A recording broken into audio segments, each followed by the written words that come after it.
Hello students, how are you? Today we will read the lesson number 2, The Sound of Music. This lesson contains two parts. Part 1, Evelyn Glennie listens to sound without hearing it.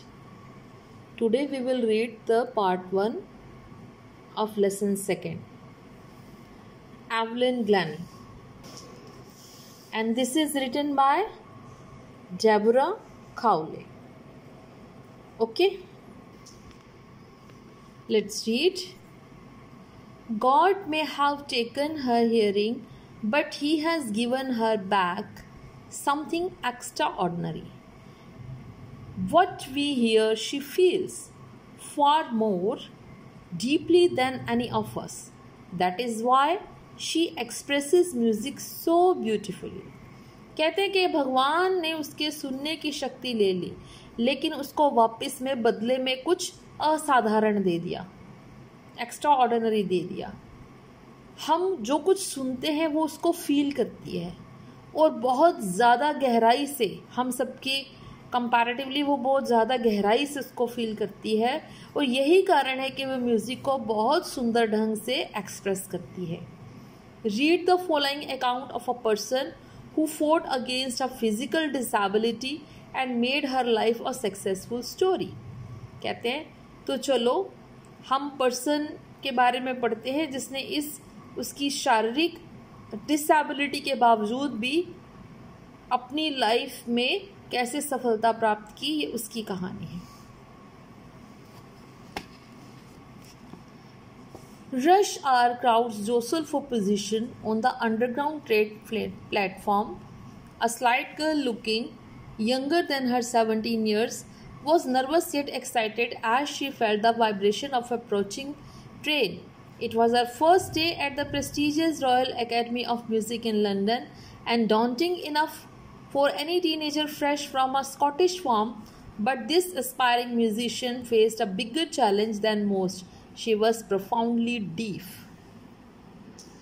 इस passage का means है कि यहाँ पर Evelyn जो लड़की है वो ट्रेन के प्लेटफॉर्म पे, अंडरग्राउंड ट्रेन प्लेटफॉर्म पर खड़ी हुई है, जहाँ पर रश आर है। रश आर बोलते हैं बेटा जब मॉर्निंग में ऑफिस और स्कूल जाने का टाइम होता है, ठीक है, या डिस्पर्सल टाइम होता है, ऑफिस से छुट्टी होती है, स्कूल से छुट्टी होती है, तो उस टाइम पे प्लेटफॉर्म्स पे रश होता है।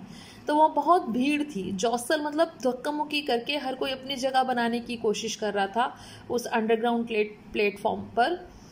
एक स्लाइट गर्ल, पतली सी लड़की जो है, बहुत यंगर दिख रही थी अपने 17 ईयर्स पर भी, वो बहुत नर्वस खड़ी हुई थी, लेकिन वो एक्साइटेड भी थी क्योंकि उसको फील हो रही थी वाइब्रेशंस के ट्रेन आने वाली हैं। ये उसका पहला दिन था prestigious royal academy of music में, जो कि लंदन में है, और बहुत डॉन्टिंग टास्क भी था। डॉन्टिंग मतलब होता है squaring, frightening. Daunting means frightening, मतलब बहुत ही उसका डरावना अनुभव भी था। डर लग रहा था उसको कि किसी भी टीन एजर के लिए जो कि फ्रेश हो, एक स्कॉटिश फॉर्म से हो। इस लाइन का मतलब यह है कि वो विलेज में रहने वाली, स्कॉटलैंड के एक विलेज में रहने वाली लड़की थी, और फर्स्ट टाइम वो किसी शहर में जा रही थी, लंदन के एक एकेडमी में जा रही थी म्यूज़िक के, तो उसके लिए उसको डर भी लग रहा था। But this aspiring musician faced a bigger challenge. लेकिन इस जो एस्पायरिंग म्यूजिशियन होता, a person who wants to be musician, एक व्यक्ति जो कि म्यूज़िक बनना चाहता है, उसने इस चैलेंज को एक्सेप्ट किया, हालांकि वो प्रोफाउंडली डीफ, पूरी तरह से डीफ थी। Clear? Evelyn Glennie loss of hearing had been gradual. Gradual मतलब धीरे धीरे। एवलिन ग्लैनी की जो सुनने की शक्ति थी वो धीरे धीरे कम होती गई। हर mother remembers noticing something was wrong when the 8-year-old Evelyn was waiting to play the piano.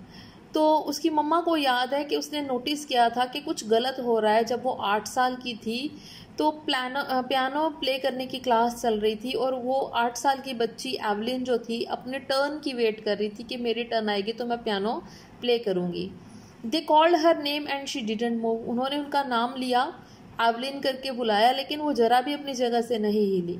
I suddenly realise that she hadn't heard. तो मैंने अचानक ये रियलाइज़ हुआ मुझे कि इसने सुना नहीं। Says Isabel Glennie. Isabel Glennie जो है एवलिन की मम्मा का नेम है। For quite a while Evelyn manage to conceal her growing deafness from friends and teachers. तो कुछ समय तक एवलिन जो थी वो मैनेज कर सकी, कंसील मतलब हाइड, छुपा लिया उसने अपनी बहरेपन को, अपने दोस्तों से छुपा के रखा, अपने टीचर्स से छुपा के रखा। But by the time she was 11 her marks had deteriorated and her headmistress urged her parents to take her to a specialist. तो जब वो 11 साल की हुई तो उसके जो मार्क्स थे वो बहुत कम आने लग गए। तो उसकी हेड मिस्ट्रेस ने उनके पेरेंट्स को बुलाया और बोला कि इसको किसी स्पेशलिस्ट को दिखाओ। Okay, it was then discovered that her hearing was severely impaired as a result of gradual nerve damage. तो फिर ये पाया गया कि उसकी जो हियरिंग थी, उसकी जो सुनने की शक्ति थी, बहुत प्रभावित हुई है और धीरे धीरे उसके जो नर्व डैमेज, उसकी नाड़ी के डैमेज होने की वजह से ये प्रॉब्लम अकर हुई है।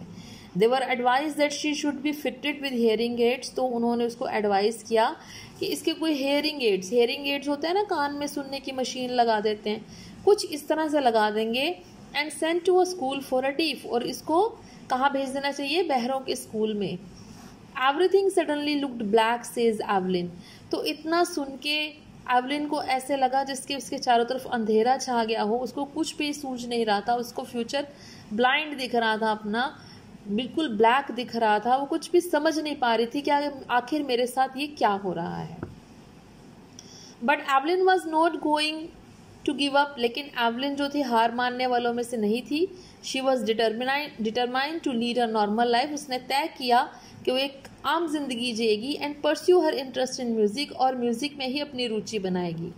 One day she noticed a girl playing a xylophone. एक दिन उसने देखा कि एक लड़की जाइलोफोन बजा रही थी, एक म्यूजिकल इंस्ट्रूमेंट होता है। And decided that she wanted to play it too, और उसने डिसाइड किया कि मैं भी इसको बजाऊंगी। Most of the teachers discouraged her, but percussionist Ron Forbes, ज़्यादातर जो टीचर्स ने उसको डिस्करेज किया, ये तुम्हारे बस की बात नहीं है, तुम नहीं कर पाओगी, इस तरह बोल के।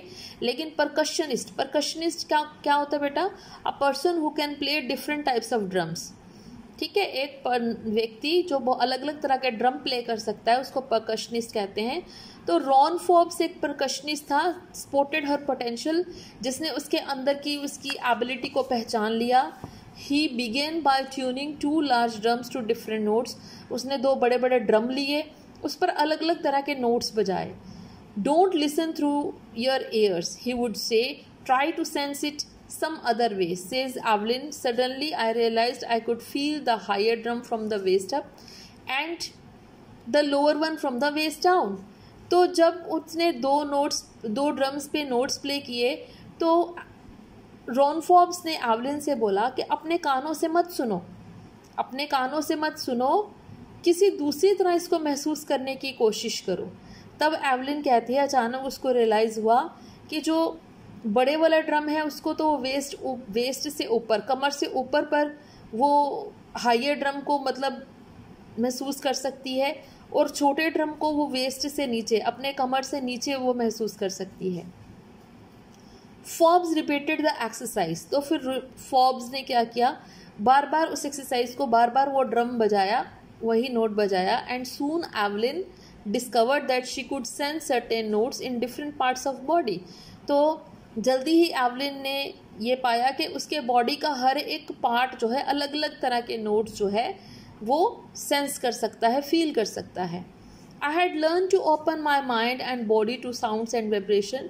तो वो कहते कि मैंने अपने माइंड को, दिमाग को, अपने हर एक बॉडी पार्ट्स को खुला रखा ये सीखने के लिए कि साउंड और वाइब्रेशंस कहाँ से आ रही हैं। The rest was sheer determination and hard work. और जो बाकी कुछ था उसका सारा दृढ़ निश्चय था और उसके जो कठोर उसकी मेहनत थी।